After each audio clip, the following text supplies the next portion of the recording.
કચ્છ જિલ્લાના વિવિધ ખનિજ સંગઠનો અને વાહન માલિકો દ્વારા જીપીએસ સિસ્ટમ મામલે કરવામાં આવેલી રજૂઆતો અને વિરોધ પ્રદર્શનોનો સુખદ અંત આવ્યો છે।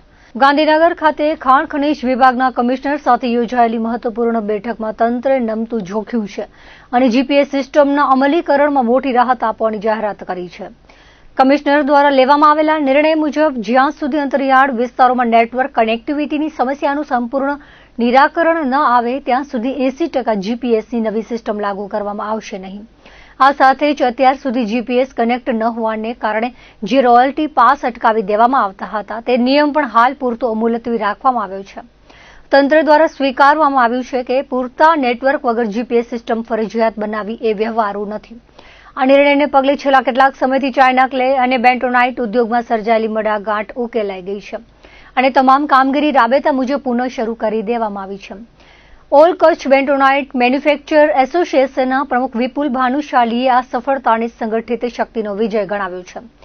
તેમણે જણાવ્યું હતું કે લીઝ ધારકો, પ્લાન્ટ ધારકો અને ગાડી માલિકોની એકતાને કારણે જ ગાંધીનગર સુધી આપણી માંગણીઓ પહોંચી શકી છે।